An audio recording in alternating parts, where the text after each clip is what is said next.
Ever wondered if there's hidden potential in the very tasks you're avoiding? The audiobook, Outsmart Procrastination, There's Something Magical in the Work You Keep Avoiding, reveals the surprising truth. Uncover the secret to transforming procrastination into your greatest asset for success. Imagine effortlessly tackling tasks, boosting creativity, and achieving your goals with ease. Don't risk missing out on the key to unlocking your full potential and the success you've always dreamed of. Before we go on, I invite you to download the free bundle, which contains the ebook version of this book and an executive summary of all the chapters with the key takeaways. Studies show that engaging with content through multiple formats significantly enhances learning and retention. Click on the first link in the description to claim your free bundle now and maximize your learning potential. Now it's free, but it won't be for long, so make sure to grab it while you can. Chapter 1: Hidden Magic. Procrastination. The very word often evokes feelings of guilt, frustration, and self-doubt. For years, we've been conditioned to view it as the enemy of productivity, a flaw to be overcome, a habit to be broken. But what if we've been looking at it all wrong? What if hidden within the folds of our reluctance and hesitation lies a wellspring of untapped potential? Welcome to a revolutionary perspective on procrastination. In this chapter, we'll embark on a journey to uncover the hidden magic lurking behind the tasks you've been avoiding.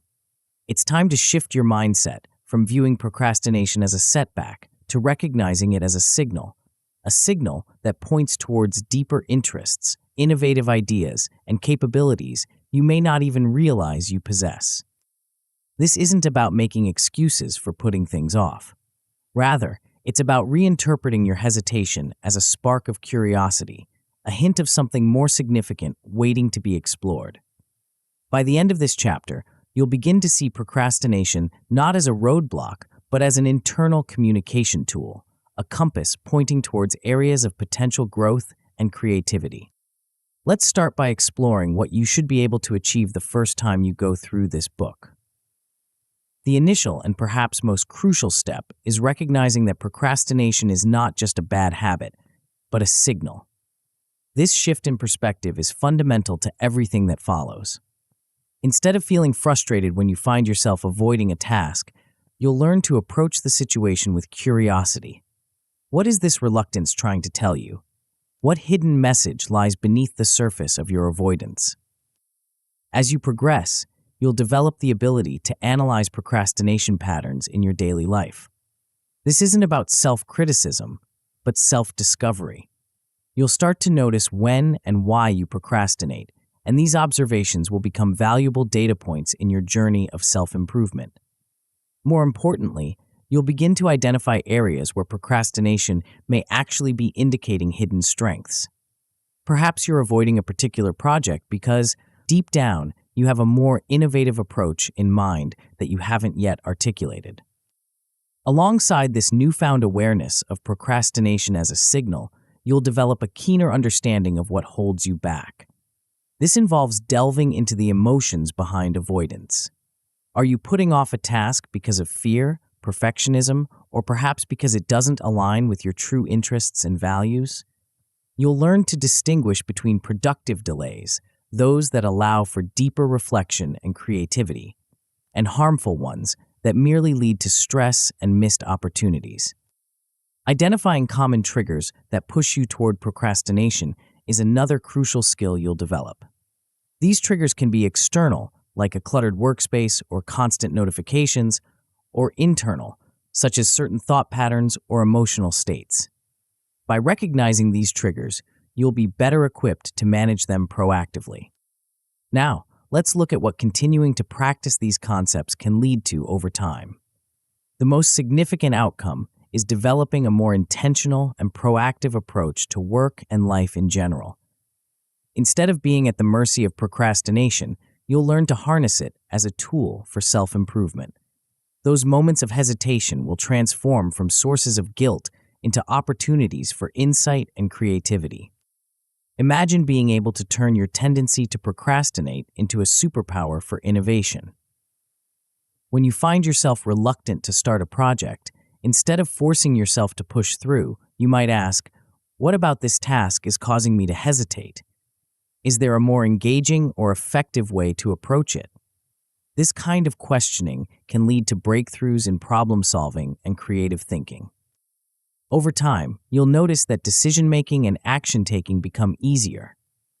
By understanding the root causes of your procrastination, you'll be able to address them directly, removing the internal obstacles that once held you back. This doesn't mean you'll never procrastinate again. That's not the goal. Instead, you'll procrastinate more strategically, using those moments of delay for reflection and refinement rather than avoidance. Another significant benefit of this approach is reduced stress and increased productivity. As you become more attuned to your patterns and more skilled at interpreting the signals of procrastination, you'll use your time more efficiently with less mental resistance. The guilt and frustration that often accompany unfinished tasks will diminish, replaced by a sense of curiosity and opportunity. You'll develop a greater sense of control over your own workflow. Instead of feeling like procrastination is happening to you, you'll see it as a tool you can use to your advantage. This shift in perspective alone can be incredibly empowering, leading to increased confidence and motivation across all areas of your life. So, what's involved in this process, and what are the most important steps? The journey begins with recognizing procrastination as a form of internal feedback. This means paying attention to when and why you procrastinate and being open to the possibility that your avoidance might be telling you something important. Next, you'll learn to reframe avoidance as a source of hidden value. This is where the magic really begins to happen. Instead of berating yourself for putting something off, you'll start to ask, what can I learn from this reluctance? What might it be telling me about my true priorities, interests, or innovative ideas? Developing a habit of curiosity toward procrastination cues is crucial. This involves training yourself to approach moments of procrastination with an inquisitive mindset rather than a judgmental one. When you notice yourself avoiding a task, pause and ask questions. What emotions are you feeling? What thoughts are running through your mind? What alternative approaches or ideas are lurking just beneath the surface? Finally, committing to experimentation and reflection in your daily habits is key to making lasting changes. This isn't about finding a one-size-fits-all solution to procrastination, but about developing a personalized approach that works for you. You'll try different strategies, reflect on their effectiveness, and continuously refine your approach. Why are these steps important, and why have they been chosen and arranged in this particular order? The importance of awareness before action cannot be overstated. Without first recognizing procrastination as a potential source of insight, rather than just a problem to be solved, any strategies you try to implement are likely to be short-lived and ineffective. Understanding your personal procrastination patterns is crucial because it allows you to develop targeted, personalized solutions. Procrastination is a complex behavior with many potential causes, and what works for one person may not work for another. By gaining a deep understanding of your own patterns, you'll be able to craft strategies that address your specific challenges and leverage your unique strengths.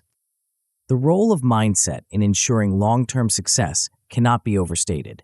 By shifting your perspective on procrastination from a purely negative one to a more nuanced and potentially positive view, you set the stage for lasting change. This mindset shift is what allows you to turn procrastination from an obstacle into an opportunity. As we conclude this chapter, it's important to remember that this is just the beginning of your journey. The concepts introduced here will be expanded upon and reinforced throughout the book, providing you with a comprehensive toolkit for transforming your relationship with procrastination. In the next chapter, we'll delve deeper into the psychological and neurological underpinnings of procrastination, exploring why we wait and how understanding these mechanisms can empower us to make better choices. But for now, take a moment to reflect on what you've learned. How might your life change if you could harness the hidden magic in the work you've been avoiding? What untapped potential might you discover? The path ahead is filled with possibility. By embracing curiosity and reframing procrastination as a tool for growth and innovation, you're taking the first step towards a more productive, creative, and fulfilling life. The magic isn't just in the work you've been avoiding, it's in you, waiting to be unleashed.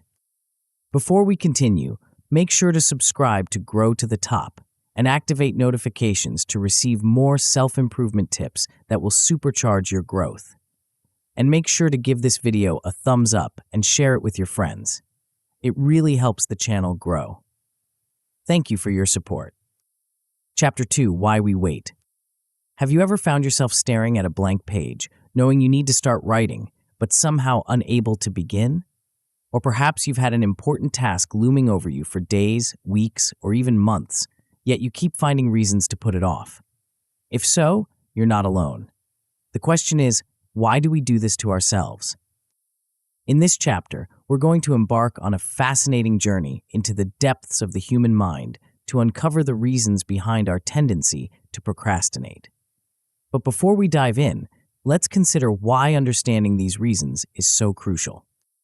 Imagine for a moment that you're trying to solve a puzzle. You've been at it for hours, becoming increasingly frustrated as you struggle to fit the pieces together. Now, what if someone handed you the picture on the box? Suddenly, you'd have a clear view of what you're working towards, making the task infinitely easier. Understanding why we procrastinate is like having that picture on the box. It provides context, clarity, and a framework for addressing the issue. Without this understanding, our efforts to combat procrastination often feel like fumbling in the dark, leading to increased frustration and self-blame. But here's the thing. Procrastination isn't simply a matter of laziness or poor time management. It's a complex interplay of neurological, psychological, and emotional factors. By delving into these underlying causes, we can develop more effective, targeted solutions and pave the way for long-term self-improvement. So, let's begin our exploration by looking at the intricate machinery inside our heads that plays a significant role in why we wait. Picture your brain as a bustling city. In this metaphorical metropolis, there are two main districts: the impulsive, pleasure-seeking downtown area, let's call it the limbic system, and the rational, planning-oriented uptown, the prefrontal cortex. These two areas are in constant communication, but they don't always see eye to eye. The downtown area, our limbic system, is all about immediate gratification. It's the part of your brain that says, hey, why don't we check social media instead of working on that report? It's driven by emotions and seeks pleasure while avoiding pain or discomfort. On the other hand, the uptown area, our prefrontal cortex, is responsible for executive functions like planning, decision-making, and impulse control. It's the voice of reason that reminds you of long-term goals and the importance of delayed gratification. In an ideal world, these two areas would work in perfect harmony. But reality is messier. Often, the allure of immediate pleasure, promoted by the limbic system, overrides the rational planning of the prefrontal cortex. This is one of the key neurological dynamics behind procrastination. But why does our brain seem to prioritize short-term pleasure over long-term gain? This brings us to an interesting concept known as temporal discounting. It's a fancy term for a simple idea. We tend to place more value on immediate rewards than on future ones, even if the future rewards are objectively better. Think about it this way. If someone offered you $50 now or $100 in a month, which would you choose? Many people would opt for the immediate $50, even though waiting would double their money. This same principle applies to our tasks and goals. The immediate pleasure of avoiding a challenging task often outweighs the future benefit of having completed it in our minds. This preference for immediate rewards is deeply ingrained in our biology. From an evolutionary perspective, it made sense for our ancestors to prioritize immediate gains in an uncertain world. But in our modern context, where long-term planning is often crucial for success, this tendency can lead us astray. Now let's zoom in a bit more on the science of motivation. You've probably heard of dopamine, often referred to as the feel-good neurotransmitter. While this is a simplification, dopamine does play a crucial role in motivation and reward-seeking behavior. Interestingly, dopamine is released not just when we experience pleasure, but also when we anticipate it. This anticipation can be a double-edged sword when it comes to procrastination. On one hand, it can motivate us to work towards a goal. On the other, it can lead us to seek out easier, more immediately rewarding activities instead of tackling challenging tasks. But our tendency to procrastinate isn't just about brain chemistry. Our thought patterns and cognitive biases also play a significant role. One particularly relevant bias is what psychologists call the planning fallacy. This is our tendency to underestimate how long tasks will take and to be overly optimistic about our future ability to complete them. Have you ever told yourself, "I'll feel more like doing this tomorrow"? That's the planning fallacy in action. We have an illusion of future motivation, believing that our future selves will somehow be more disciplined, energetic, or willing to tackle unpleasant tasks than our present selves. Of course, when tomorrow comes, we often find ourselves in the same boat, pushing the task further into the future. This ties into another cognitive bias, our tendency to discount long-term rewards. We struggle to connect with our future selves and the benefits they might reap from our current actions. It's much easier to relate to the immediate discomfort or effort a task might require than to the future satisfaction of having completed it. Moreover, our brains are wired to conserve energy where possible. This made sense from an evolutionary standpoint when resources were scarce, but in our modern world, it can manifest as a tendency to avoid mentally demanding tasks. We often procrastinate on tasks that require significant mental effort, opting instead for activities that are less cognitively taxing. But the story of procrastination isn't complete without considering the role of emotions. In fact, emotional factors are often at the heart of why we procrastinate. Let's explore some of these emotional triggers. Fear and anxiety are powerful motivators or demotivators in the case of procrastination. Often, when we procrastinate, we're not avoiding the task itself, but the negative emotions we associate with it. This could be a fear of failure, a fear of not meeting our own or others' expectations, or anxiety about the uncertainty of the outcome. Consider the student who puts off studying for an important exam. On the surface, it might seem like they're just being lazy, but dig deeper and you might find a fear of failure driving their behavior. By not studying, they create a built-in excuse. If they perform poorly, they can attribute it to lack of preparation rather than lack of ability.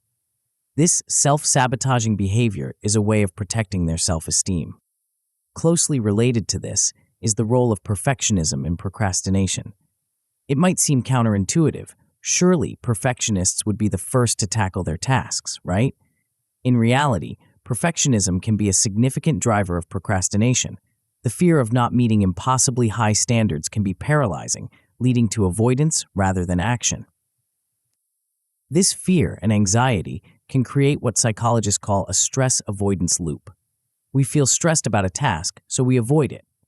This temporary avoidance provides short-term relief, which reinforces the avoidance behavior. However, as the deadline approaches, our stress increases, making the task seem even more daunting. It's a vicious cycle that can be hard to break.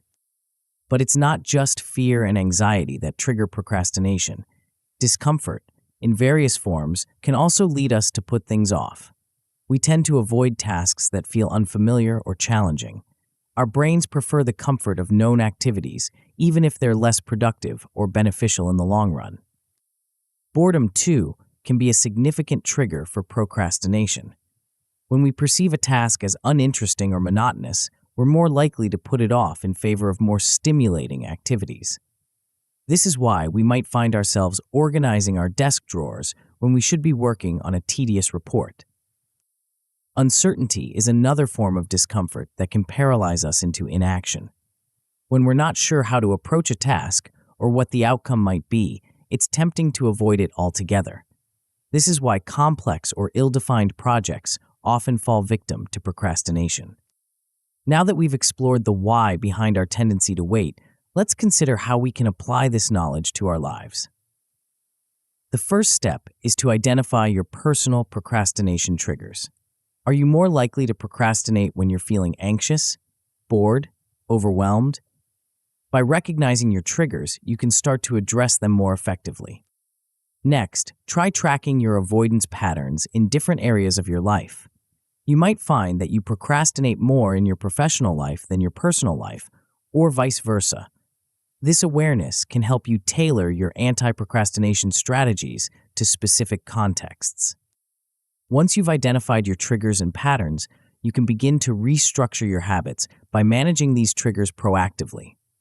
For example, if you know that uncertainty tends to paralyze you, you might develop a habit of breaking complex tasks into smaller, more defined steps before you begin. As you embark on this journey of understanding and managing your procrastination tendencies, it's important to consider the potential outcomes. At a good level, you'll develop increased awareness of your procrastination habits. This awareness alone can be transformative, as it allows you to catch yourself in the act and make conscious choices about your behavior. An excellent outcome would be the ability to intervene and change your behaviors in real time.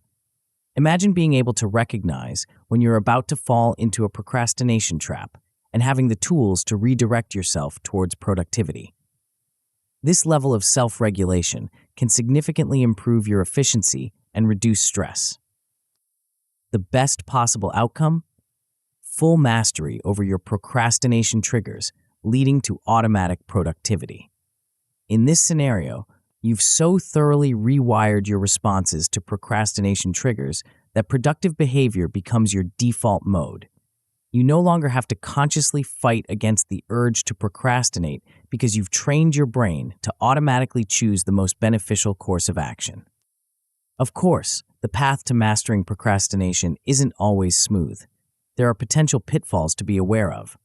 One common issue is identifying triggers without taking action. Knowledge is power, but only when applied. If you find yourself in this situation, the solution is to implement small interventions. Even tiny changes can start to shift your behavior patterns. Another potential problem is overcomplicating solutions. In our enthusiasm to address procrastination, we might try to change too many habits at once, leading to overwhelm and, ironically, more procrastination.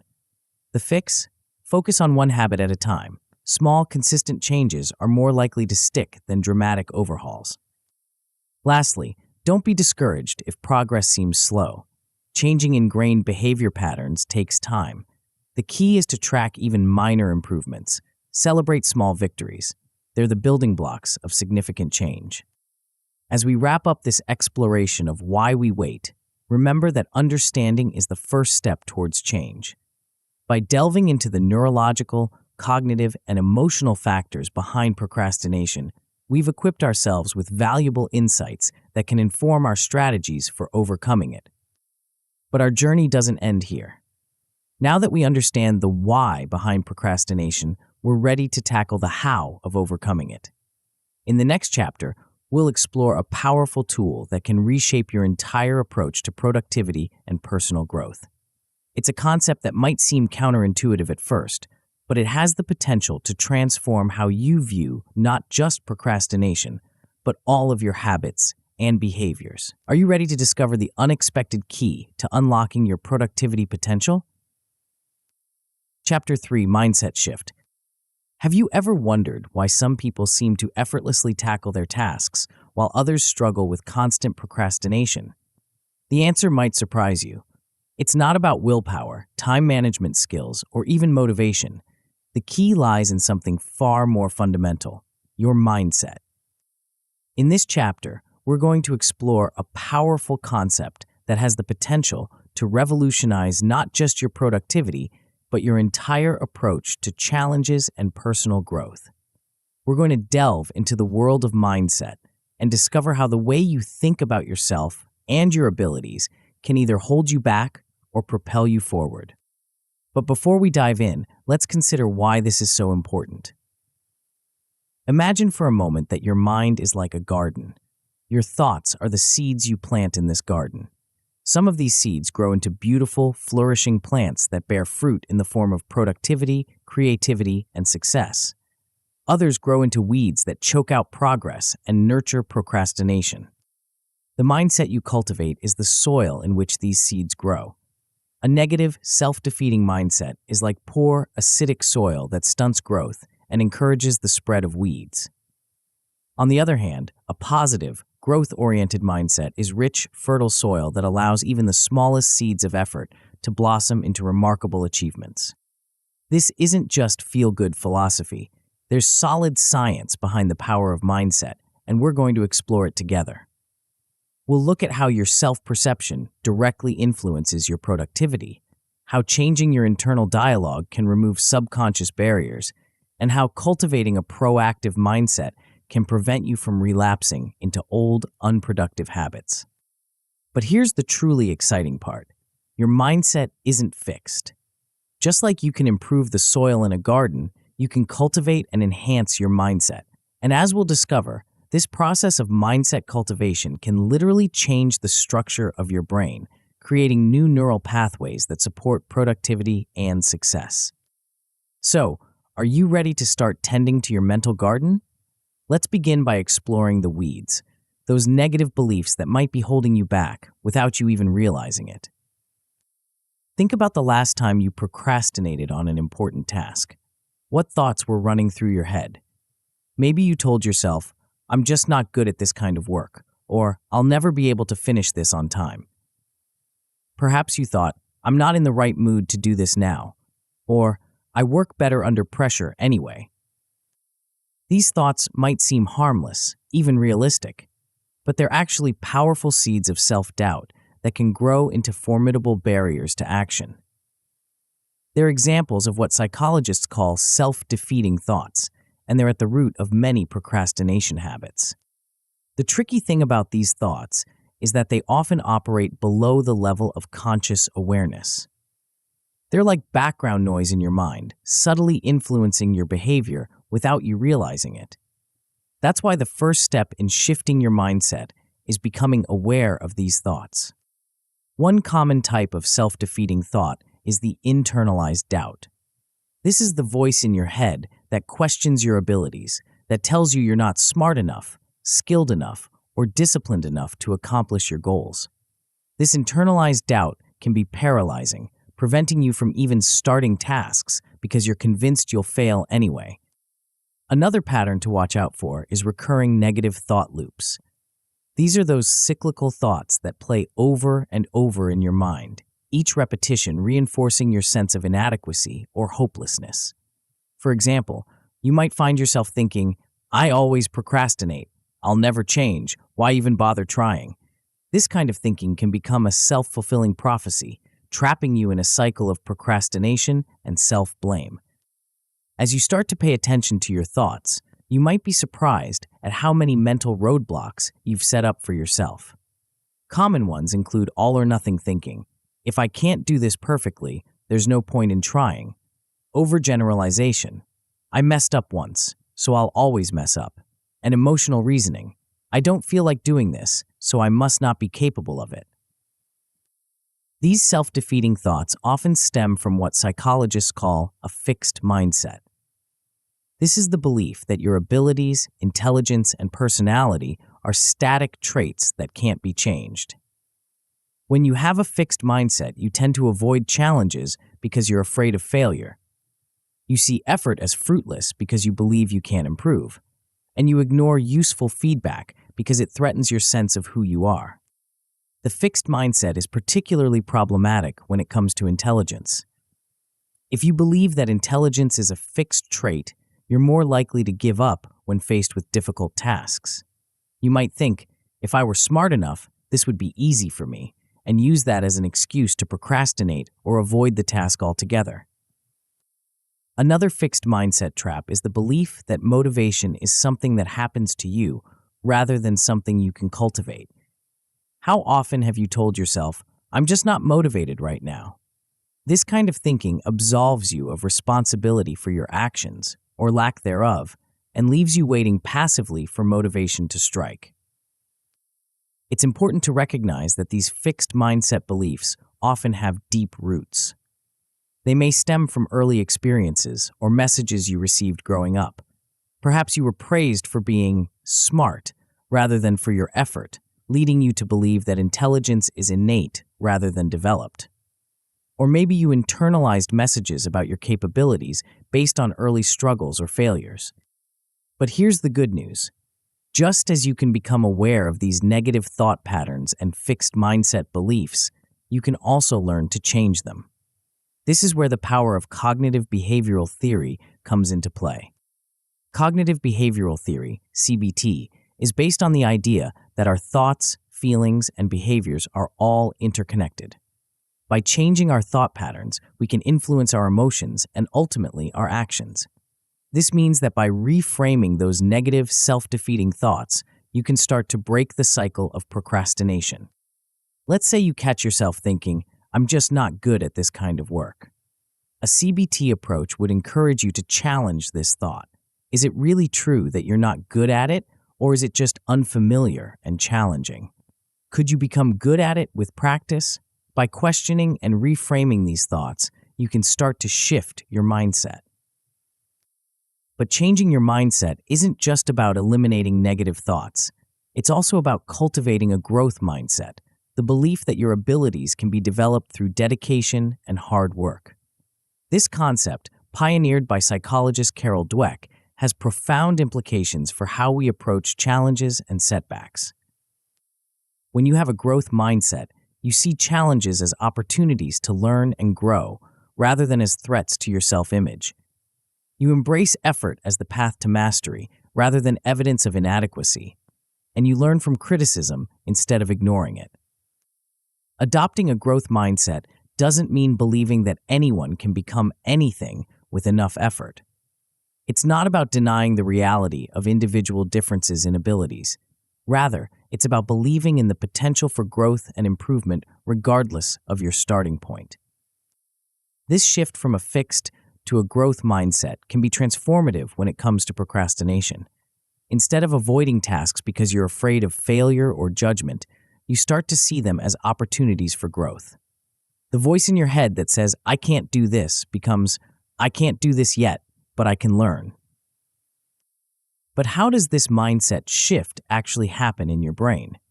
This is where the fascinating science of neuroplasticity comes in. Neuroplasticity refers to the brain's ability to reorganize itself by forming new neural connections throughout life. In other words, your brain is not fixed. It's constantly changing in response to your experiences and behaviors. When you repeatedly engage in certain thought patterns or behaviors, you strengthen the neural pathways associated with them. This is why habits, both good and bad, can be so hard to break. They're literally wired into your brain. But the flip side of this is that you can create new neural pathways by consistently practicing new ways of thinking and behaving. This means that as you work on shifting your mindset, you're not just changing your thoughts, you're actually rewiring your brain. Each time you catch and reframe a negative thought, each time you approach a challenge with a growth mindset, you're strengthening new neural pathways that support productivity and resilience. So, how can you start applying these insights to your life? Here are some practical steps you can take. First, start a thought-tracking journal. This doesn't have to be elaborate. Simply jot down the negative thoughts you notice throughout the day, especially when you find yourself procrastinating. This practice will help you become more aware of your thought patterns and identify recurring themes. Next, challenge yourself to reframe one negative belief each day using CBT techniques. For example, if you catch yourself thinking, "I'm terrible at managing my time," you might reframe it as, "I'm learning to manage my time more effectively."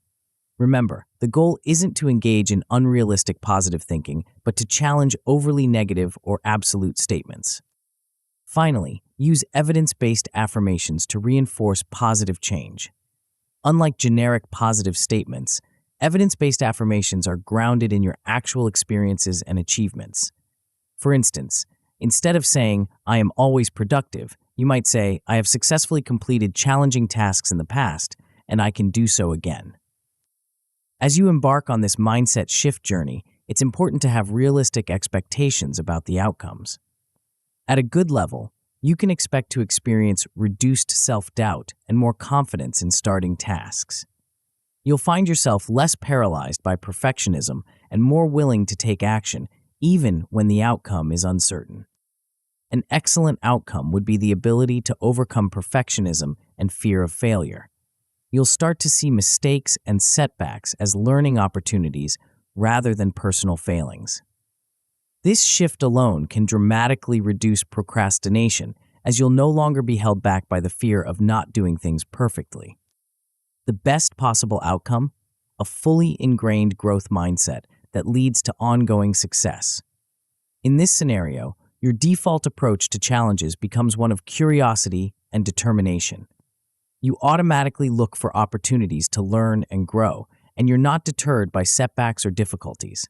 This doesn't mean you'll never procrastinate again, but it does mean you'll have the tools to quickly recognize and overcome procrastination tendencies. Of course, this process of mindset shift isn't always smooth sailing. You might encounter some challenges along the way. One common issue is struggling to identify thought patterns. If you find this difficult, try using guided reflection exercises. These can provide prompts and structure to help you uncover your underlying beliefs and thought patterns. Another potential pitfall is reverting to old beliefs. Remember, you're working against habitual thought patterns that may have been reinforced over years or even decades. It's normal to sometimes slip back into old ways of thinking. The key is to practice daily reinforcement of your new, growth-oriented mindset. Consistency is more important than perfection here. Lastly, be wary of falling into the trap of overanalyzing instead of taking action. While self-reflection is important, it's possible to get so caught up in examining your thoughts that you neglect to actually change your behavior. If you find yourself in this situation, try focusing on making one small change at a time. Remember, the goal is progress, not perfection.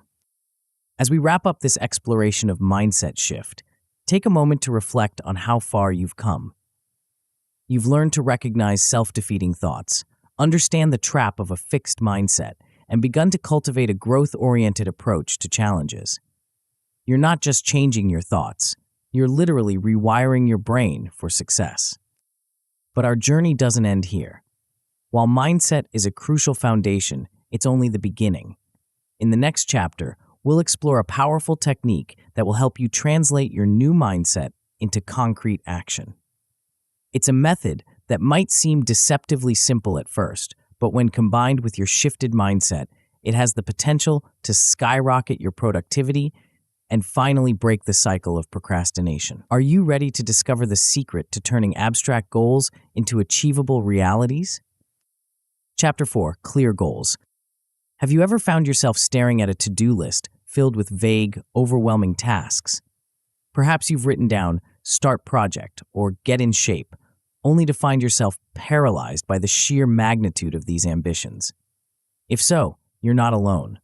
Many of us struggle with the gap between our grand aspirations and the day-to-day actions needed to achieve them.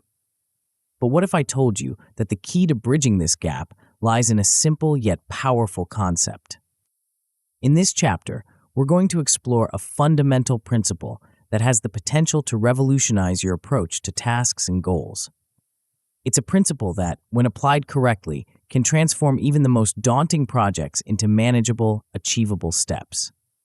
But before we dive into the specifics, let's consider why this principle is so crucial in our battle against procrastination. Imagine for a moment that you're planning a journey. You know your destination, but you have no map, no directions, and no clear idea of the route you need to take. How likely are you to start that journey? Chances are you'd feel overwhelmed, unsure, and more than a little anxious. You might even put off the trip altogether, despite your desire to reach the destination. This scenario is not unlike the situation we find ourselves in when faced with vague, poorly defined goals. Without a clear roadmap, we're left feeling lost and overwhelmed, which often leads to procrastination. But what if you had a detailed map with every turn and milestone clearly marked? Suddenly, that daunting journey becomes a series of manageable steps, each one bringing you closer to your destination. This is the power of clear, well-defined goals. They act as a roadmap for your ambitions, breaking down the journey into navigable segments. But the benefits go beyond just providing direction.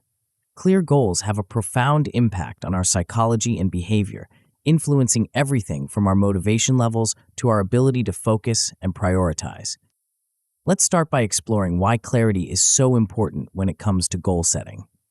At its core, clarity reduces mental friction and overwhelm. When our goals are vague or too broad, our minds struggle to grasp them fully. This lack of clarity creates a kind of mental static, making it difficult to focus and take action.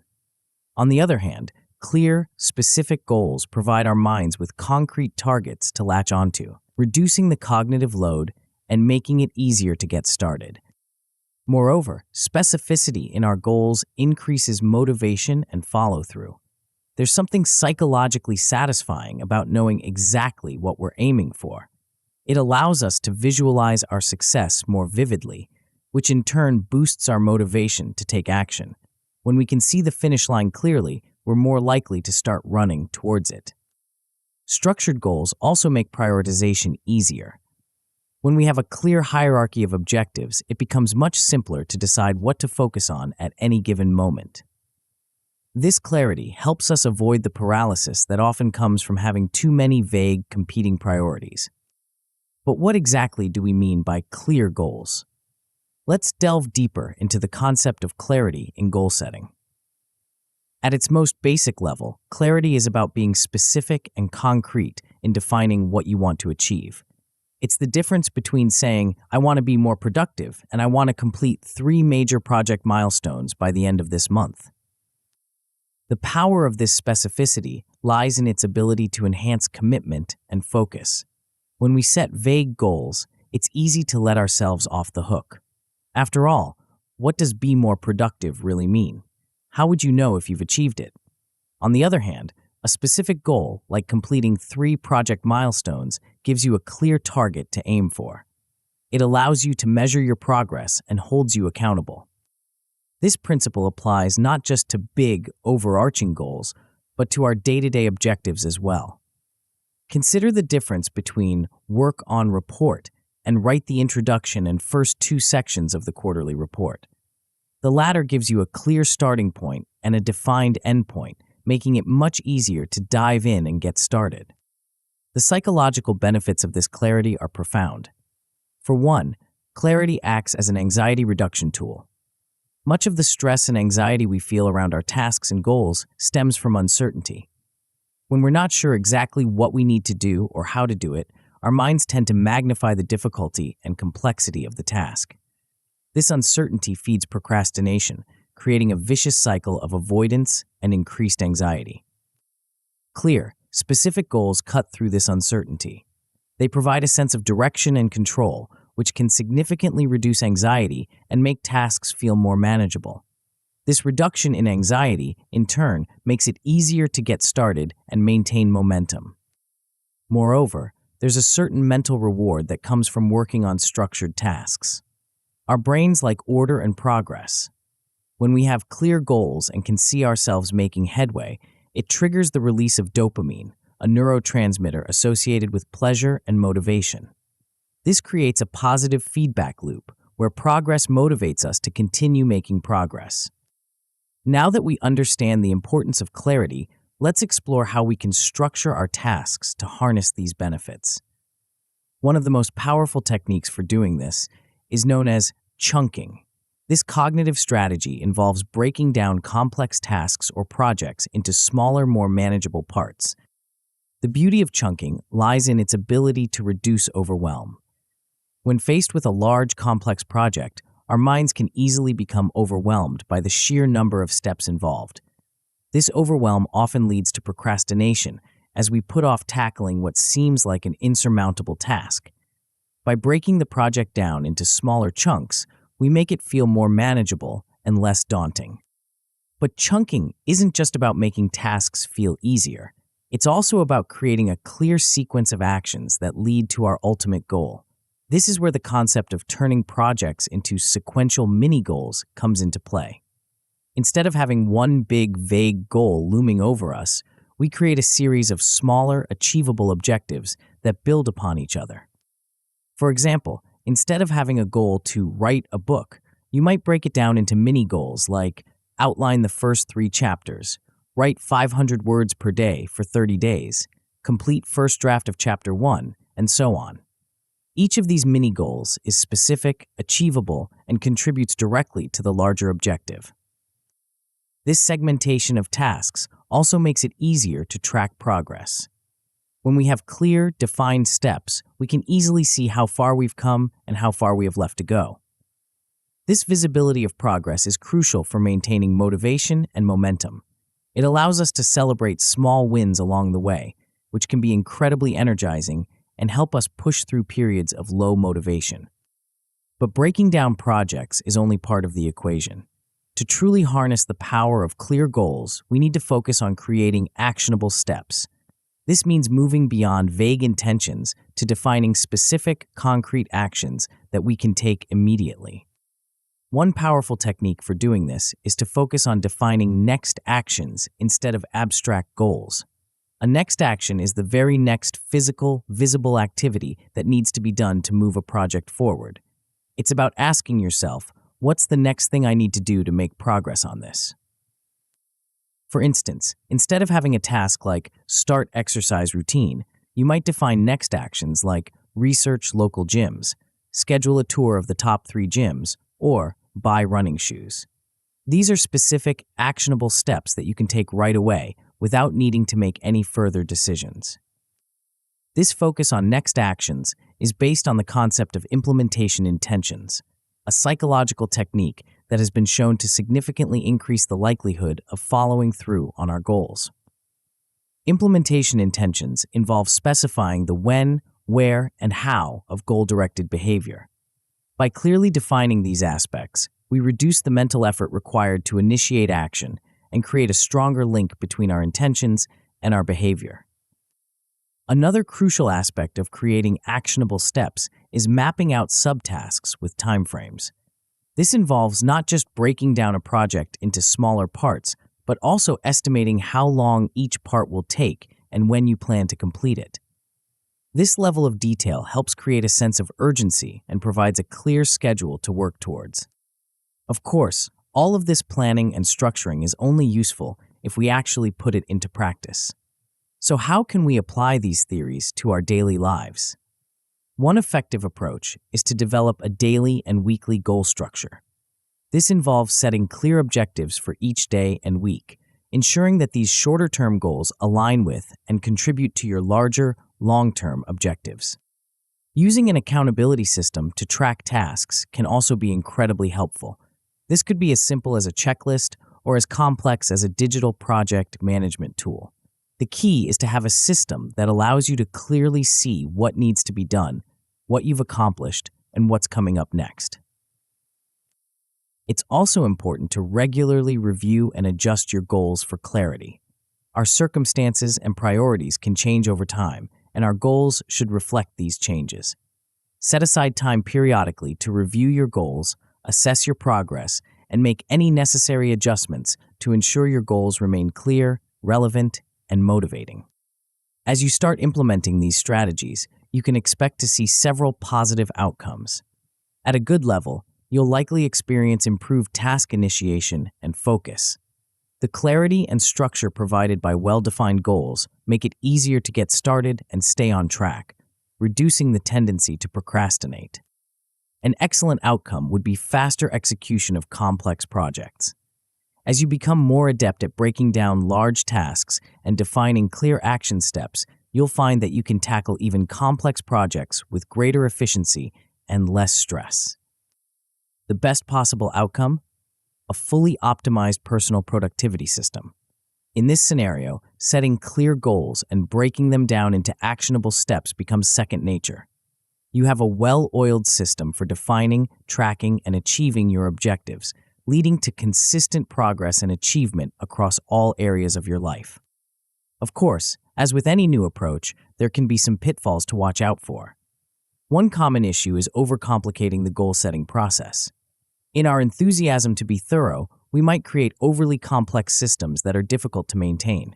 If you find yourself in this situation, try to simplify by focusing on the most essential tasks and goals. Remember, the goal is clarity, not complexity. Another potential problem is setting unrealistic goals. While it's great to be ambitious, goals that are too far out of reach can be demotivating. If you find yourself consistently falling short of your goals, it might be time to adjust your expectations. Look at your past performance and use that data to set challenging but achievable objectives. Lastly, be wary of getting stuck in planning mode. While planning is crucial, it's possible to use it as a form of procrastination, endlessly refining your goals and plans without actually taking action. If you notice this tendency in yourself, try to shift your focus to prioritizing action over perfection. Remember, a good plan executed today is better than a perfect plan never put into action. As we wrap up this exploration of clear goals, take a moment to reflect on how this approach could transform your productivity. By breaking down your ambitions into clear, specific, actionable steps, you're not just making your goals more achievable, you're rewiring your brain to approach tasks with greater clarity and purpose. But our journey doesn't end here. While clear goals provide the roadmap, there's another crucial element needed to turn those goals into reality. In the next chapter, we'll explore a powerful technique that acts as the bridge between planning and action. It's a method that might seem counterintuitive at first, but when mastered, it has the potential to obliterate procrastination and skyrocket your productivity. Are you ready to discover the secret to turning even the most daunting tasks into manageable, bite-sized pieces of progress? Chapter 5: Small Steps. Have you ever stood at the base of a mountain, looking up at its towering peak, feeling overwhelmed by the sheer magnitude of the climb ahead? The journey to the summit can seem impossible when viewed as a single daunting task. But what if I told you there's a secret that mountain climbers have known for centuries? A method that makes even the most formidable peaks conquerable. In this chapter, we're going to explore a powerful principle that can transform the way you approach your goals and tasks. It's a principle that, when applied correctly, can turn even the most intimidating projects into achievable endeavors. But before we dive into the specifics, let's consider why this principle is so crucial in our battle against procrastination. Think about the last time you faced a significant task or project. Perhaps it was writing a lengthy report, starting a new fitness routine, or tackling a home renovation. How did you feel as you contemplated the work ahead? For many of us, the initial response is a mix of anxiety, overwhelm, and a strong urge to procrastinate. It's as if our brains are hardwired to resist big, challenging tasks. And in a way, they are. Our brains are designed to conserve energy and avoid potential threats. In the face of a large, complex task, our primitive brain perceives a threat. The threat of failure, of expending too much energy, of venturing into the unknown. This perception triggers our avoidance response, leading to procrastination. But what if there was a way to bypass this resistance? A method that allows us to trick our brains into action, to build momentum almost effortlessly. This is where the power of small steps comes into play. The concept of small steps is deceptively simple, yet profoundly effective. It's based on the idea that the hardest part of any task is often just getting started. By focusing on taking tiny, manageable actions, we can overcome the initial inertia that leads to procrastination. These small steps serve as a gateway to sustained effort, allowing us to build momentum and make progress towards our larger goals. But why is overcoming this initial inertia so important? Well, it's the first and often most crucial battle in breaking the cycle of procrastination. When we're stuck in inertia, we're not just avoiding a task, we're reinforcing a pattern of avoidance that can become deeply ingrained over time. By learning to take small steps, we're not just making progress on individual tasks, we're rewiring our brains to approach challenges differently. Moreover, these small steps, these tiny actions, accumulate over time to create large-scale progress. It's easy to discount the value of small actions, but they have a compounding effect. Each small step builds on the last, creating a momentum that can lead to significant achievements. It's like the old saying, the journey of 1,000 miles begins with a single step. By focusing on those single steps, we make the 1,000-mile journey not just possible, but inevitable. Perhaps most importantly, taking small steps challenges a common misconception about motivation. Many of us believe that we need to feel motivated to take action. We wait for inspiration to strike, for the perfect moment when we feel energized and ready to tackle our tasks. But the truth is, motion leads to motivation, not the other way around. This idea might seem counterintuitive, but it's backed by psychological research. When we take action, even small action, it triggers a cascade of positive effects in our brains. We get a small dose of dopamine, the neurotransmitter associated with pleasure and reward. This makes us feel good and increases our desire to continue the activity. In other words, by taking small steps, we create our own motivation. Now that we understand the importance of small steps, let's delve deeper into how we can overcome the initial inertia that often leads to procrastination. The challenge of starting is rooted in how our brains perceive large tasks. When faced with a big project or goal, our brains often exaggerate the effort required and underestimate our ability to handle it. This mismatch creates anxiety and resistance, making it hard to get started. Additionally, the sheer number of decisions involved in starting a large task can lead to decision fatigue. Our brains have a limited capacity for decision-making, and when faced with too many choices or steps, we can become overwhelmed and default to inaction. This is why breaking down tasks into smaller, more manageable steps is so crucial. It reduces the number of decisions we need to make at any given time, making it easier to take action. But how exactly do small steps help us overcome this resistance? The power of minimal action lies in its ability to bypass our mental barriers. When we commit to taking just a tiny step, say, working on a task for just 5 minutes, we're making the barrier to entry so low that our brains don't perceive it as a threat. It's much easier to convince ourselves to do something for 5 minutes than to commit to hours of work. This is the psychology behind the just 5 minutes rule, a powerful technique for overcoming procrastination. The idea is simple. Commit to working on a task for just 5 minutes. That's it. After 5 minutes, you can stop if you want to. But here's the interesting part. More often than not, once you've started, you'll want to continue. This is because starting is usually the hardest part. Once we're in motion, it's easier to stay in motion. The 5-minute rule works because it takes advantage of a psychological principle known as behavioral activation. This is a concept from cognitive behavioral therapy that suggests engaging in activity can lead to motivation and improved mood, even if we don't feel like doing the activity initially. By taking small actions, we activate a positive behavioral loop that can lead to sustained effort. This brings us to another crucial aspect of the small steps approach, the gradual build-up to sustained work. Once we've overcome the initial inertia and started taking small steps, how do we transition to more substantial, sustained effort? The key lies in understanding the importance of compounding effort. Each small step we take builds momentum. It's like pushing a boulder down a hill.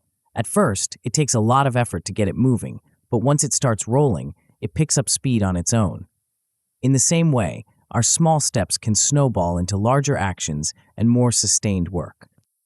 One effective technique for expanding effort progressively is to gradually increase the duration or complexity of your tasks. For example, if you start with 5 minutes of work, you might increase it to 10 minutes the next day, then 15, and so on. This gradual increase allows you to build your capacity for sustained work over time without triggering the resistance that comes with trying to do too much too soon. Tracking your progress is another powerful tool for reinforcing these new habits. When we can see the accumulation of our small steps, it provides motivation to continue. This could be as simple as marking off days on a calendar when you've taken your small step, or using a habit tracking app to log your progress. Now, let's explore some practical ways to apply these theories to your life. One of the most effective strategies is to implement the 5-minute rule for any difficult task. Whenever you find yourself procrastinating, commit to working on the task for just 5 minutes. Set a timer if it helps. Remember, after 5 minutes, you can stop if you want to, but often you'll find that you want to continue. Another powerful technique is to use micro goals to train your brain for action. Instead of focusing on large, intimidating goals, break them down into the smallest possible actions. For example, if your goal is to write a book, your micro goal might be to write one sentence. If you want to start exercising, your micro goal could be to put on your workout clothes. These tiny actions might seem insignificant, but they serve as powerful triggers for further action. Perhaps most importantly, work on establishing a habit of starting before analyzing. Our tendency to overanalyze tasks can often lead to paralysis. By focusing on taking immediate, small actions before we have a chance to overthink, we can bypass this analysis paralysis and build momentum. As you start implementing these strategies, you can expect to see several positive outcomes. At a good level, you'll find that you consistently begin tasks with minimal resistance. The dread and avoidance that often accompany large tasks will diminish as you learn to focus on small, manageable steps. An excellent outcome would be naturally transitioning from starting to sustained work. You'll find that your small steps frequently lead to longer periods of focused work, almost without you realizing it. The 5 minutes you committed to often stretch into 30 minutes or an hour of productive effort. The best possible outcome? You build a bias toward action that eliminates procrastination. In this scenario, taking action becomes your default mode. Instead of avoiding tasks, you automatically break them down into small steps and get started. Procrastination becomes a thing of the past as you consistently make progress on your goals and projects. Of course, as with any new approach, there can be some challenges to watch out for. One common issue is stopping after minimal effort. It's easy to fall into the trap of doing the bare minimum and then calling it quits. If you find yourself consistently stopping after your initial small step, try attaching a reward to completion of a larger chunk of work. This can provide additional motivation to continue beyond the initial effort. Another potential pitfall is resisting the idea of starting small. Our egos often push us to take on big challenges all at once. We might feel that small steps are beneath us or that they won't lead to significant progress. If you find yourself resisting the small steps approach, remind yourself of the results it can produce. Focus on the compounding effect of consistent small actions over time. Lastly, be wary of losing motivation after initial success. It's common to feel a surge of enthusiasm when you first start seeing results from your small steps. But as the novelty wears off, you might find your motivation waning. To combat this, focus on creating habit loops. Link your small steps to existing habits or routines, making them a natural part of your day rather than something you have to consciously motivate yourself to do. As we wrap up this exploration of small steps, take a moment to reflect on how this approach could transform your productivity. By focusing on minimal, manageable actions, you're not just making tasks easier to start, you're rewiring your brain to approach challenges in a whole new way. You're building a foundation for consistent progress and achievement, one tiny step at a time. But our journey doesn't end here. While small steps provide the momentum to get started, there's another crucial element needed to maintain progress over the long term. In the next chapter, we'll explore a powerful technique that acts as the engine of sustained productivity. It's a method that might challenge your assumptions about how work should be structured, but when mastered, it has the potential to revolutionize your approach to tasks and time management. Are you ready to discover the secret to maintaining focus and energy throughout even the most demanding projects? Chapter 6: Time Tactics. Have you ever noticed how some days seem to fly by in a blur of activity, leaving you wondering where all the time went? Or perhaps you've experienced those rare magical days when you're in the zone, accomplishing more in a few hours than you normally do in a week. What if I told you that the difference between these two scenarios isn't just luck or chance, but a set of powerful strategies that you can learn and apply? In this chapter, we're going to explore a concept that has the potential to revolutionize the way you work and live.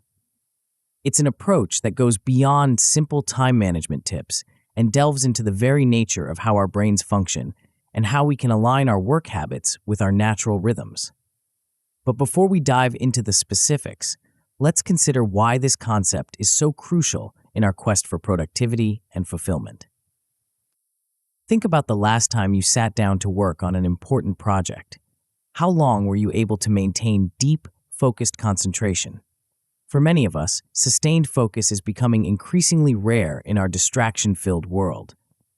We start with the best intentions, only to find ourselves constantly interrupted by notifications, wandering thoughts, or the siren call of social media. These interruptions aren't just annoying, they're actively harmful to our productivity and well-being. Each time we're distracted, it takes time and mental energy to refocus on the task at hand. Over the course of a day, these small disruptions can add up to a significant loss of time and effectiveness. But what if there was a way to structure our time that not only minimized these distractions, but actually enhanced our ability to focus? A method that worked with our brain's natural rhythms to optimize our concentration and creativity? This is where the power of time tactics comes into play. The concept of time tactics goes beyond simple scheduling or to-do lists. It's about understanding the ebb and flow of our mental energy and structuring our work in a way that maximizes our productive potential. By implementing these tactics, we can transform sporadic bursts of productivity into a consistent, sustainable flow of high-quality work. But why is this so important? Well, effective use of time doesn't just lead to linear improvements in productivity, it compounds into exponential results. When we're able to consistently engage in deep, focused work, we're not just getting more done, we're able to tackle more complex problems, generate more creative solutions, and make meaningful progress on our most important goals. Moreover, having a structured approach to our time prevents wasted mental energy on decision-making. How often do you find yourself wondering what to work on next, or debating whether to take a break? These small decisions throughout the day can add up to significant mental fatigue. By establishing a clear structure for our work sessions, we free up mental resources for the tasks that really matter. Perhaps most importantly, effective time tactics allow us to manage distractions and engage in deep, high-quality work. In our increasingly connected world, the ability to focus deeply for extended periods is becoming a rare and valuable skill. By mastering time tactics, we can cultivate this ability, leading to higher quality output and greater satisfaction in our work. So how exactly do we go about structuring our time for optimal productivity? One of the most powerful concepts in this realm is the idea of focused intervals. This approach is based on the understanding that our brains aren't designed for nonstop, continuous focus. Instead, we operate in cycles of peak concentration followed by periods of lower attention.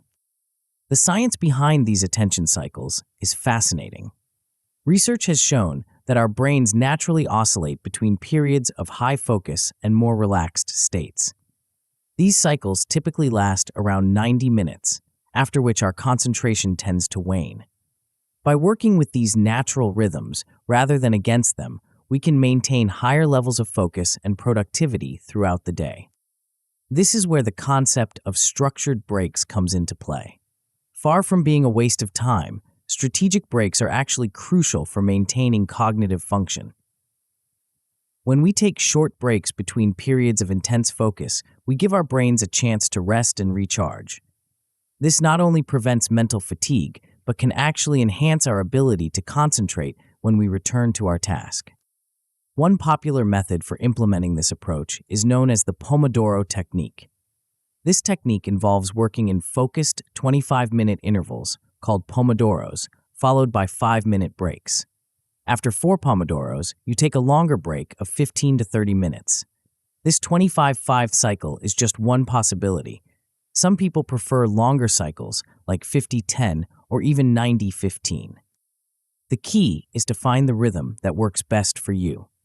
Some people find that they can maintain focus for longer periods and prefer longer work intervals. Others may need more frequent breaks to stay sharp. Experimenting with different cycle lengths can help you discover your optimal work break rhythm.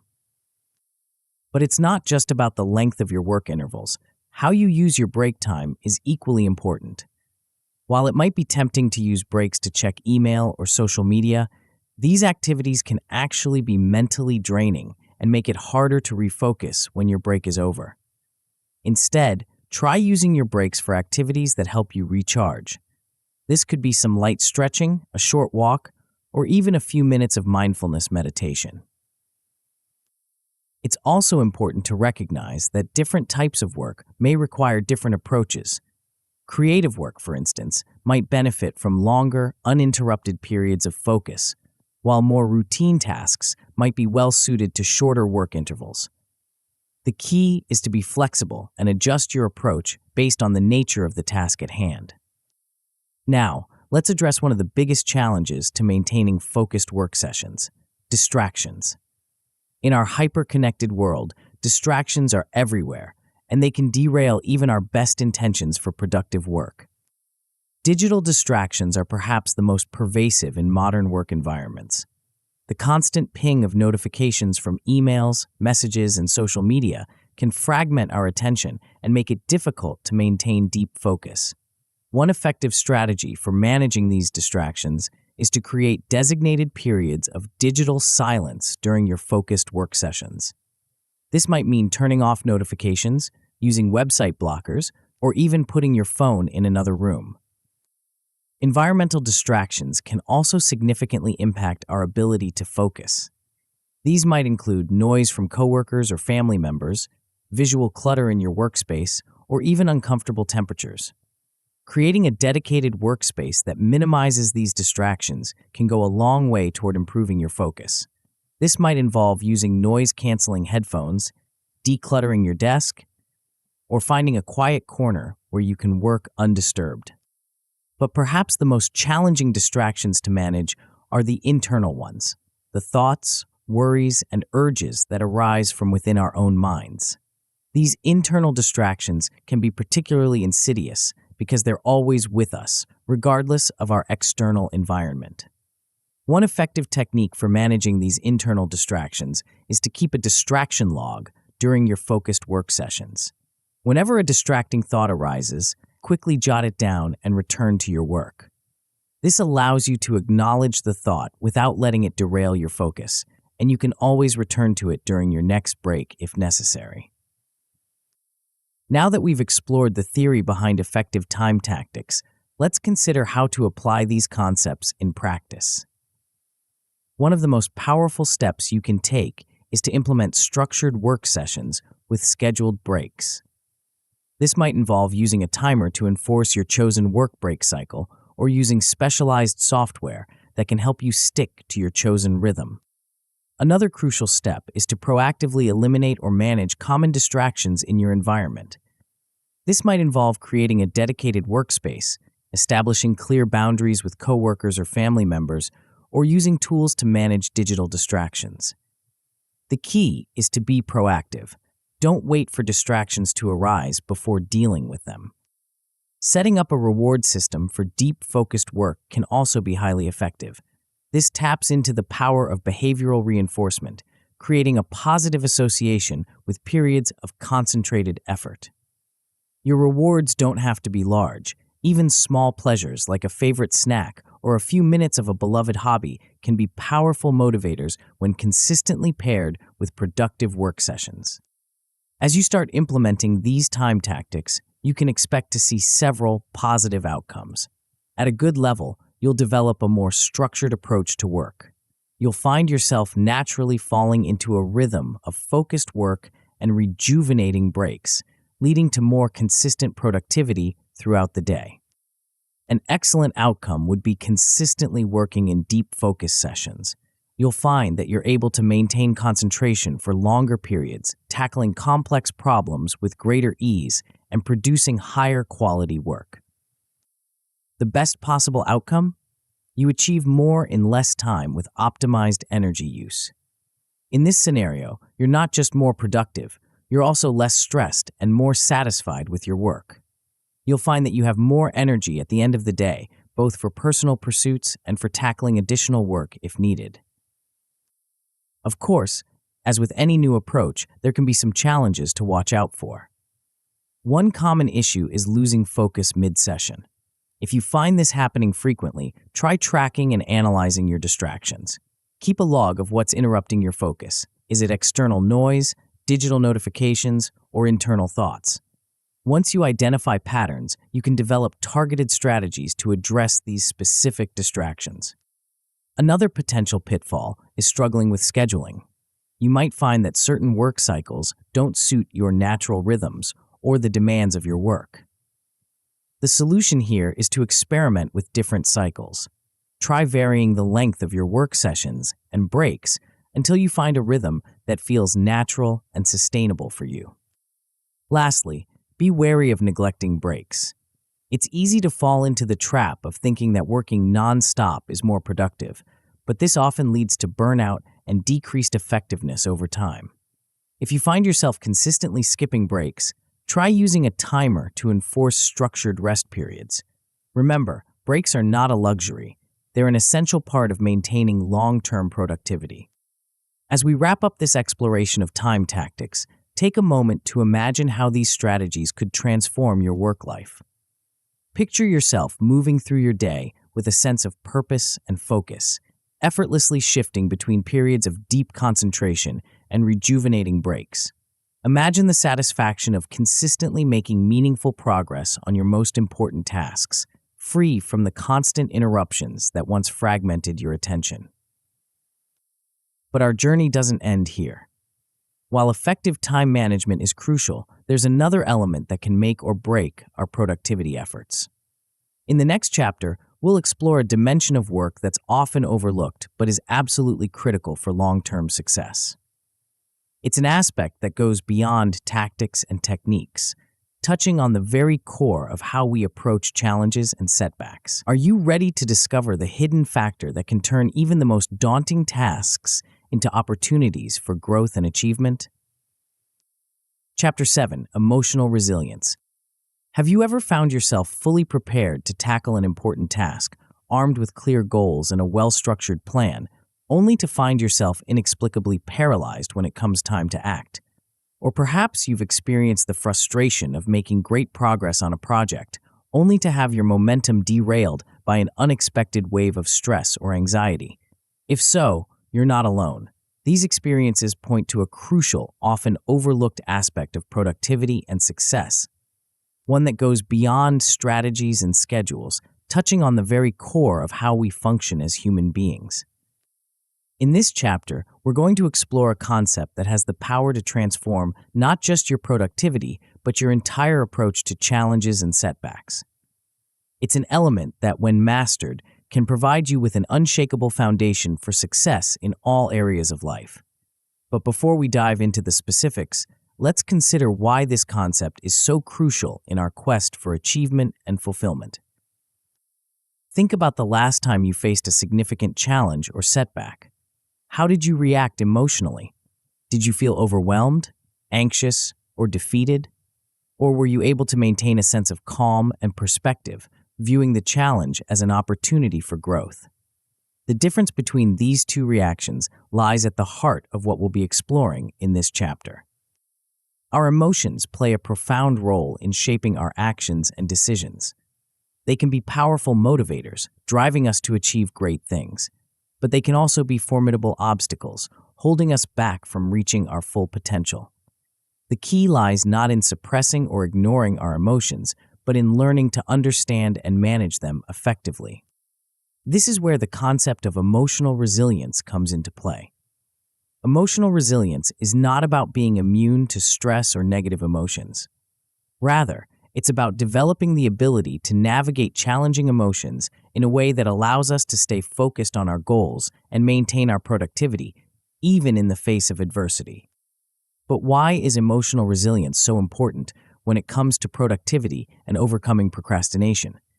The answer lies in understanding the profound impact that our emotions have on our behavior and decision-making processes.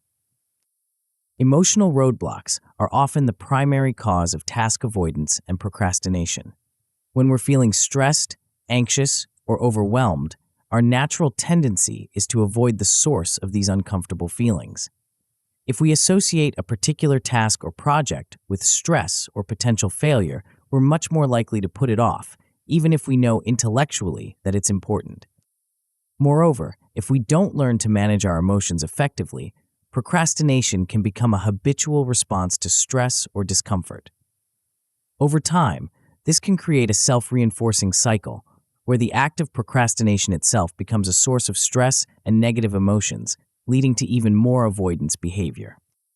On the flip side, developing emotional mastery can lead to greater overall resilience and focus.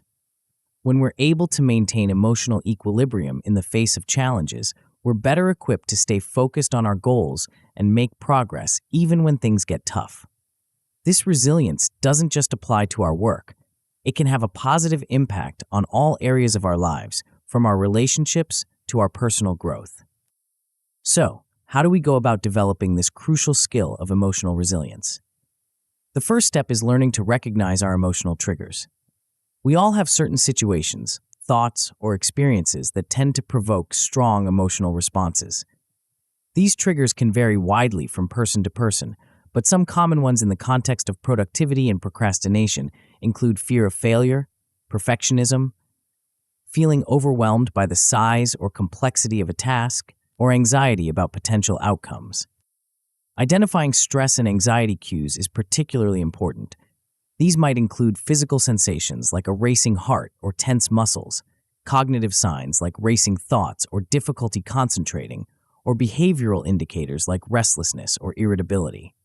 By becoming more attuned to these cues, we can catch ourselves earlier in the stress response cycle and take proactive steps to manage our emotions before they derail our productivity.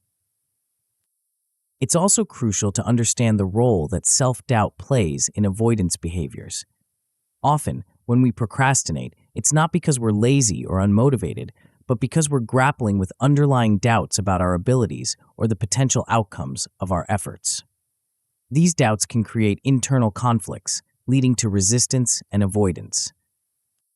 Understanding the impact of these emotional factors on our productivity is key.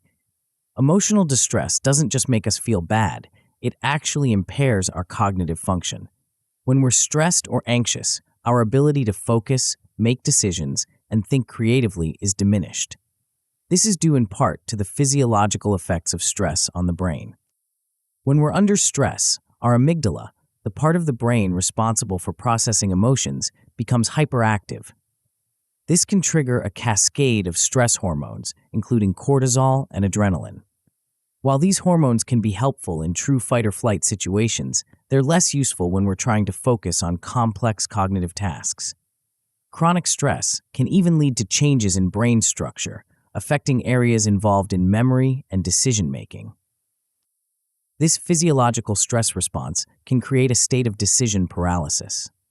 When we're overwhelmed by stress or anxiety, even small decisions can feel insurmountable. This is why we might find ourselves endlessly scrolling through social media instead of starting an important project. Our stressed brain finds it easier to engage in mindless activities than to make the decisions necessary to begin a complex task. Given the profound impact that our emotions can have on our productivity, developing effective techniques for emotional regulation is crucial. One of the most powerful tools in this regard is mindfulness. Mindfulness practices have been shown to reduce emotional reactivity and increase our ability to respond thoughtfully to challenging situations. At its core, mindfulness is about cultivating present-moment awareness without judgment. By learning to observe our thoughts and emotions without getting caught up in them, we can create a space between stimulus and response. This space allows us to choose our reactions more deliberately, rather than being at the mercy of our immediate emotional responses. There are many simple mindfulness techniques that can provide immediate stress relief. One of the most accessible is mindful breathing. This involves focusing your attention on your breath, noticing the sensation of each inhale and exhale. When your mind wanders, which it inevitably will, you simply notice that and gently bring your attention back to your breath. Even a few minutes of this practice can help to calm your nervous system and reduce stress. Another powerful mindfulness technique is the body scan.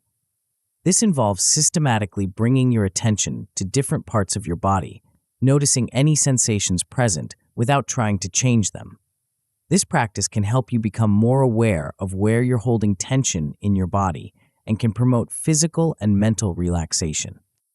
While these techniques can provide immediate relief, the real power of mindfulness comes from establishing it as a regular habit. Regular mindfulness practice has been shown to actually change the structure and function of the brain over time, leading to increased emotional regulation, improved focus, and greater resilience to stress. In addition to mindfulness, there are other powerful tools for self-calming that can be incredibly helpful in managing emotions and maintaining productivity. Controlled breathing exercises, for example, can have a rapid calming effect on the nervous system. One simple technique is the 4-7-8 breath. Inhale for a count of 4, hold for 7, and exhale for 8.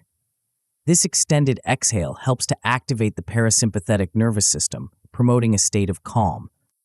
Progressive muscle relaxation is another effective technique for reducing physical tension and promoting relaxation. This involves systematically tensing and then relaxing different muscle groups in the body.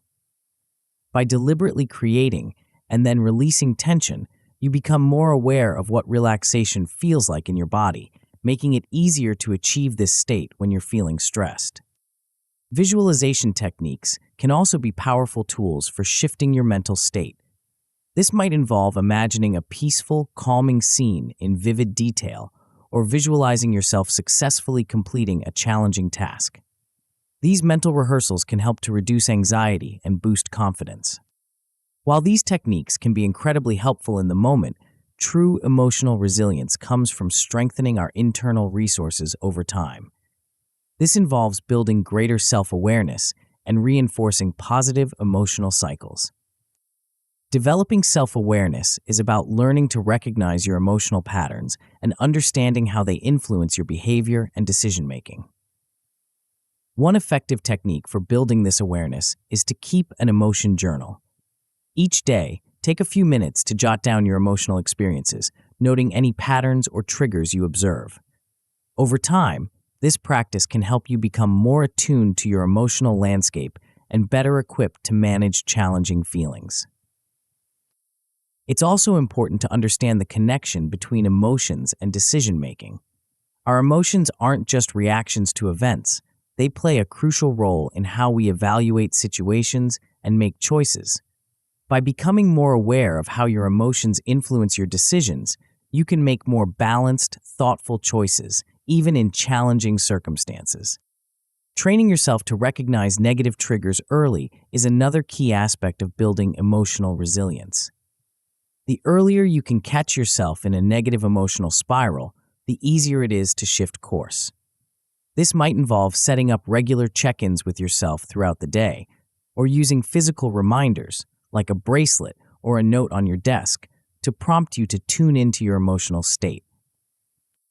Reinforcing positive emotional cycles is equally important.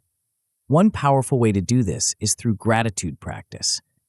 Regularly taking time to acknowledge and appreciate the good things in your life, no matter how small, can have a profound impact on your overall emotional state. This doesn't mean ignoring or suppressing negative emotions, but rather cultivating a more balanced perspective that includes awareness of the positive aspects of your experiences. Another technique for reinforcing positive emotional cycles is to consciously shift your perspective on difficult tasks. Instead of viewing challenging work as a burden, try to find aspects of it that align with your values or long-term goals. This reframing can help to create more positive associations with work, making it easier to stay motivated and focused. Now that we've explored these concepts and techniques, let's consider how to apply them practically in your life. One effective approach is to develop a system for tracking your emotional triggers. This could be as simple as keeping a small notebook with you and jotting down notes when you notice strong emotional reactions. Over time, this can help you identify patterns and anticipate potential emotional challenges. Implementing daily mindfulness and relaxation techniques is another crucial step. This doesn't have to be time-consuming.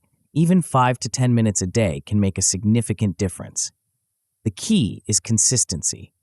Try to make these practices a regular part of your routine, perhaps linking them to existing habits to make them easier to remember. Using structured reflection to reinforce emotional resilience can also be very effective.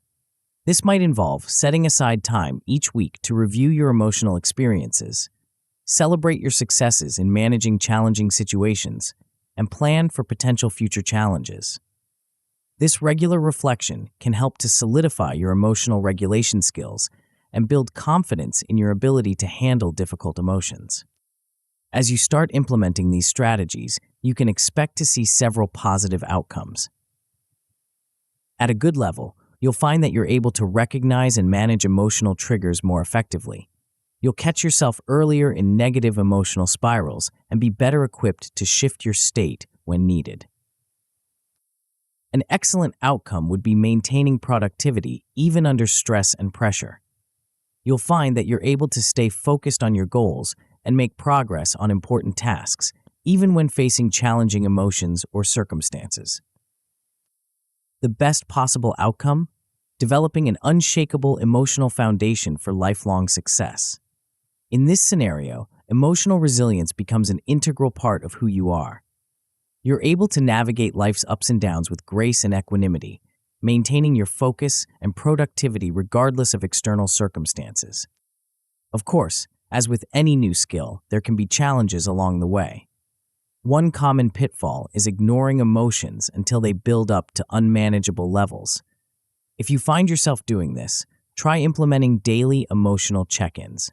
Take a few moments each day to tune into your emotional state, acknowledging whatever you're feeling without judgment. Another potential issue is struggling with mindfulness practices. If you find formal meditation challenging, start with very short, simple exercises. Even a minute or two of mindful breathing can be beneficial. Remember, the goal is progress, not perfection. Lastly, be aware that it's normal to sometimes fall back into old emotional habits, especially under stress. If this happens, don't be discouraged. Instead, use it as an opportunity to practice self-compassion and recommit to your emotional regulation techniques. Consider using reinforcement techniques, like rewarding yourself for consistent practice, to help solidify your new habits. As we wrap up this exploration of emotional resilience, take a moment to reflect on how these concepts could transform your approach to work and life. Imagine being able to face challenges with calm confidence, to stay focused and productive even in the face of stress or setbacks. This isn't just about being more efficient or getting more done. It's about creating a foundation for a more balanced, fulfilling life. But our journey doesn't end here. While emotional resilience is a crucial skill, there's another dimension to mastering productivity and overcoming procrastination. In the next chapter, we'll explore a concept that ties together everything we've learned so far, providing a framework for sustainable long-term success. It's an approach that might challenge your assumptions about how progress and achievement really work. Are you ready to discover the secret to turning sporadic efforts into unstoppable momentum? Chapter 8. Beyond Procrastination. Have you ever experienced the exhilaration of finally conquering a long-standing habit of procrastination, only to find yourself slipping back into old patterns weeks or months later? Or perhaps you've mastered productivity techniques that work wonders for a while, but eventually lose their effectiveness. If so, you're not alone. This common experience points to a crucial aspect of personal development that's often overlooked, one that goes beyond mere strategies and techniques, touching on the very nature of lasting change. In this chapter, we're going to explore a concept that has the power to transform your productivity journey from a series of starts and stops into a continuous upward trajectory. It's an approach that doesn't just help you overcome procrastination temporarily, but fundamentally reshapes your relationship with work and achievement. But before we dive into the specifics, let's consider why this concept is so crucial for long-term success. Think about the last time you implemented a new productivity strategy. Perhaps you started using a time management technique or adopted a new goal-setting approach. How long did the effects last? For many of us, the initial surge of motivation and productivity eventually wanes, and we find ourselves back where we started, searching for the next magic bullet. This cycle is frustrating, but it's also instructive. It points to a fundamental truth about human behavior. Lasting change isn't about finding the perfect strategy or technique. It's about something much deeper and more profound. What we're talking about here is the difference between tactical changes and systemic transformation. Tactical changes, like adopting a new to-do list system or time management technique, can be effective in the short term. But systemic transformation involves rewiring our habits, thought patterns, and even our neural pathways to create sustainable, long-term change. This is where the concept of going beyond procrastination comes into play. It's not just about finding ways to avoid putting things off. It's about creating a new default mode of being, one where productivity, focus, and achievement become your natural state. But why is this systemic approach so important? Well, for one, without reinforcement, even the most effective productivity strategies tend to fade over time. Our brains are remarkably adaptable, which is both a blessing and a curse.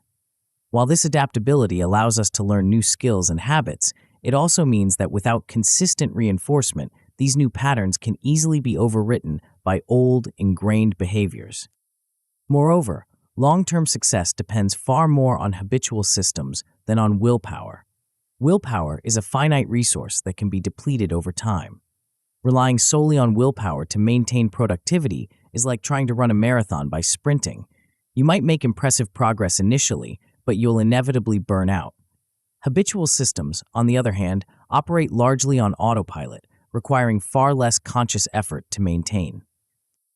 Perhaps most importantly, a systemic approach to productivity allows for continuous improvement, preventing stagnation and regression.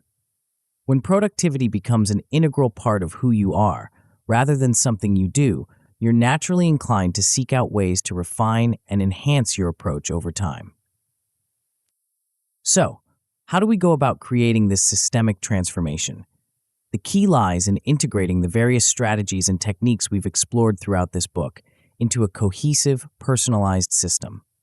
This isn't about rigidly following a set of rules, but about creating a flexible framework that aligns with your unique needs, preferences, and circumstances. Let's start by considering how the different elements we've discussed, goal setting, taking small steps, time management, and emotional resilience, can converge into a seamless productivity framework. At first glance, these might seem like separate strategies, but they're actually interconnected parts of a larger whole. For instance, clear goal setting provides the direction and motivation for your efforts. Small steps make these goals manageable and help overcome initial inertia. Effective time management ensures you're allocating your resources efficiently towards these goals. And emotional resilience helps you stay on track even when faced with challenges or setbacks. When these elements are integrated effectively, they create a powerful synergy. Your clear goals inform how you structure your time. The small steps you take reinforce your emotional resilience by providing regular wins. Your improved time management reduces stress, further enhancing your emotional resilience. It's a self-reinforcing cycle that can dramatically accelerate your progress. But here's the crucial part. This integration needs to be tailored to your individual circumstances. What works for one person may not work for another. That's why understanding your personal triggers and designing customized solutions is so important. This process of customization involves developing a deep understanding of your own patterns, preferences, and challenges. What times of day are you naturally most productive? What types of tasks energize you, and which ones drain you? What are your most common procrastination triggers? By answering these questions, you can create a personalized system that works with your natural tendencies rather than against them. Establishing this personal system involves developing a tailored routine that fits your workflow. This isn't about forcing yourself into a rigid schedule, but about creating a flexible structure that supports your productivity. It might involve designating certain times of day for specific types of tasks, establishing rituals that signal the start and end of work sessions, or creating environmental cues that trigger productive behaviors. The key to making this system stick lies in the science of habit formation and reinforcement learning. Our brains are constantly forming and reinforcing neural pathways based on our repeated actions and experiences. When we consistently engage in productive behaviors, we strengthen the neural connections associated with those behaviors, making them increasingly automatic over time. This process of habit formation follows a predictable pattern known as the habit loop. It consists of three elements: a cue, which triggers the behavior, a routine, the behavior itself, and a reward, the positive reinforcement that makes the behavior more likely to be repeated. By consciously designing these habit loops, we can make productive behaviors increasingly automatic and effortless. For example, let's say you want to establish a habit of tackling your most important task first thing in the morning. The cue might be sitting down at your desk with your morning coffee. The routine would be working on your priority task for a set period. The reward could be the sense of accomplishment from making early progress, or perhaps a short break to do something enjoyable. By consistently following this pattern, you're not just completing tasks, you're literally rewiring your brain. Over time, the mere act of sitting down with your morning coffee will trigger an automatic impulse to start working on your priority task. This is the power of neuroplasticity, our brain's ability to reorganize itself by forming new neural connections throughout life. But habit formation isn't just about repetition, it's also about reinforcement. This is where the concept of behavioral reinforcement comes into play.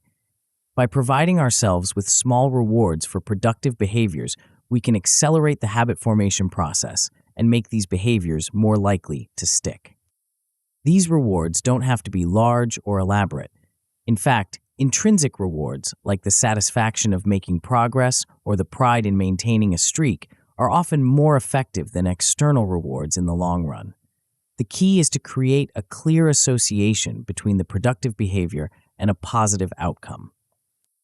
One powerful technique for solidifying new habits is known as habit stacking. This involves linking a new habit you want to form with an existing habit that's already well established. For instance, if you already have a habit of checking your email first thing in the morning, you might stack a new habit of reviewing your daily goals immediately after checking email. It's also important to remember that consistency is far more important than intensity when it comes to habit formation. It's better to take small, consistent steps every day than to make sporadic, intense efforts.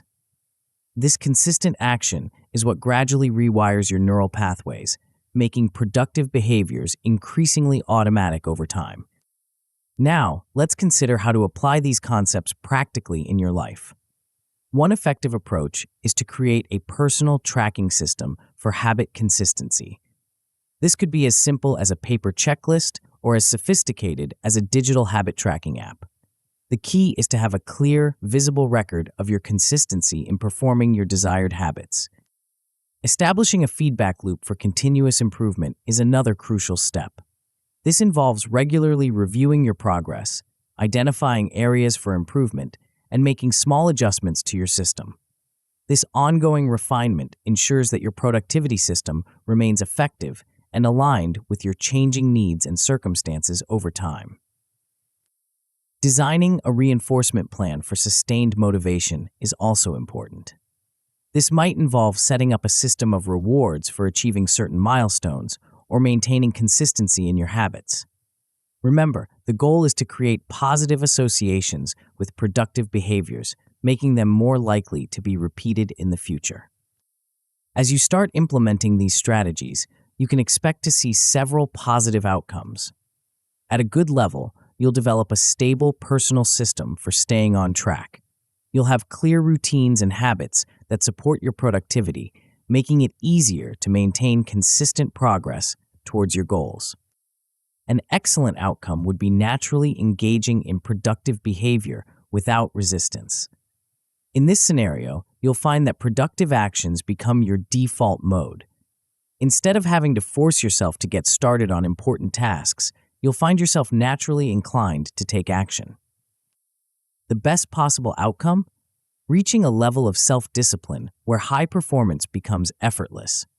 This doesn't mean that the work itself becomes easy, but rather that the process of engaging in productive work becomes second nature. You'll have developed such strong habits and neural pathways supporting productivity that maintaining high performance requires minimal conscious effort. Of course, as with any transformative process, there can be challenges along the way. One common issue is losing motivation after initial progress. This often happens when the novelty of new habits wears off or when progress seems to plateau. The fix for this is to create robust reinforcement mechanisms. This might involve setting up a system of progressive challenges and rewards, or finding ways to make your progress more visible and satisfying. Another potential pitfall is struggling to adapt strategies over time. What works well at one stage of your journey might become less effective as your circumstances or goals change. The solution here is to regularly review and tweak your habits. Set aside time periodically to assess what's working well and what could be improved, and don't be afraid to make adjustments as needed. Lastly, be wary of becoming overly rigid in your system. While consistency is important, flexibility is equally crucial. Life is unpredictable, and a system that's too rigid is likely to break under pressure. The fix is to allow for flexibility while maintaining core principles. Focus on the underlying principles of productivity rather than getting too attached to specific techniques or routines. As we wrap up this exploration of going beyond procrastination, take a moment to imagine the possibilities that open up when productivity becomes an integral part of who you are. Picture yourself moving through your days with a sense of purpose and focus, naturally gravitating towards important tasks without internal resistance. Imagine the satisfaction of consistently making progress towards your goals, of achieving more than you ever thought possible. But our journey doesn't end here. While creating a personalized productivity system is crucial, there's one more element that can elevate your achievements to unprecedented heights. In the next chapter, we'll explore a concept that has the power to transform not just your productivity, but your entire approach to personal growth and success. It's an idea that might challenge your assumptions about what's possible and open up new horizons of achievement. Are you ready to discover the key to unlocking your full potential and stepping into a future of limitless possibilities? Chapter 9, Limitless Now. As we reach the final chapter of our journey together, take a moment to reflect on how far you've come. From understanding the hidden magic in the work you once avoided, to mastering your mindset, setting clear goals, taking small steps, managing your time effectively, building emotional resilience, and creating sustainable habits, you've equipped yourself with a powerful toolkit for success. But this isn't the end of your journey. It's just the beginning. Welcome to the realm of limitless possibilities. In this chapter, we're going to explore how the strategies and insights you've gained throughout this book can propel you into a future of boundless potential and continuous growth. But before we dive into the exciting possibilities that lie ahead, let's take a moment to appreciate the transformation you've already undergone. Think back to where you were when you first picked up this book. Perhaps you were struggling with chronic procrastination, feeling overwhelmed by your tasks, or doubting your ability to achieve your goals. Now, armed with a deep understanding of the psychological and neurological factors behind procrastination, and equipped with practical strategies to overcome it, you're a different person. You've not just learned new techniques.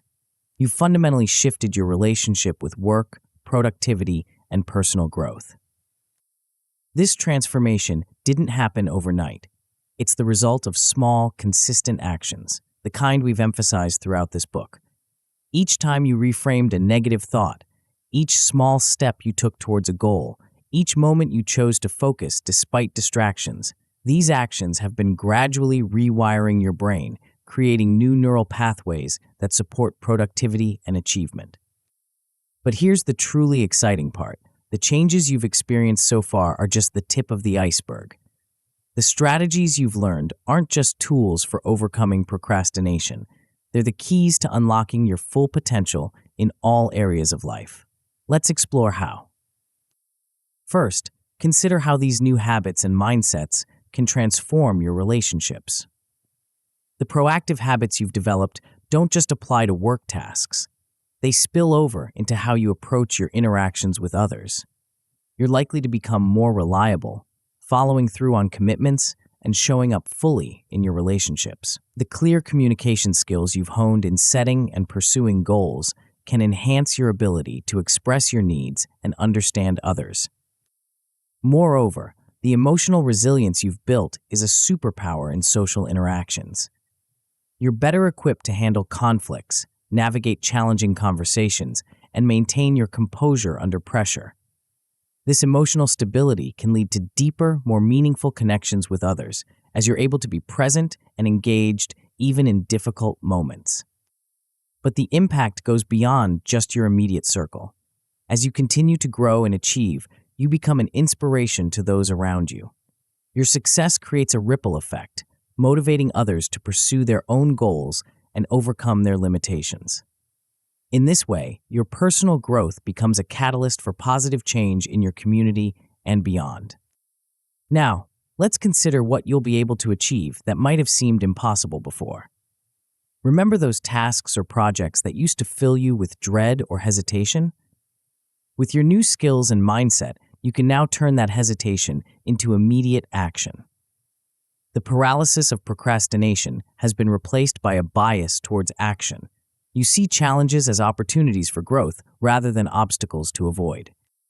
You're now equipped to tackle high-value projects with confidence. Those big, audacious goals that once seemed out of reach, they're now within your grasp. Whether it's starting a business, writing a book, learning a new skill, or making a major life change, you have the tools to break these large goals down into manageable steps and the resilience to persist even when faced with setbacks. But perhaps the most exciting aspect of your transformation is this. As you continue to practice the concepts you've learned, your results will improve with less and less effort. This is the power of mastery compounding over time. Each small win, each habit reinforced, each challenge overcome, these experiences build upon each other, creating an upward spiral of growth and achievement. Think of it like compound interest in finance. Just as money grows exponentially when interest is reinvested, your skills and capabilities grow exponentially as you consistently apply and refine them. The effort you put in now doesn't just yield immediate results, it sets the stage for even greater achievements in the future. This compounding effect is further amplified by the automation of good habits. As productive behaviors become increasingly ingrained, they require less conscious effort to maintain. What once required willpower and deliberate focus becomes second nature.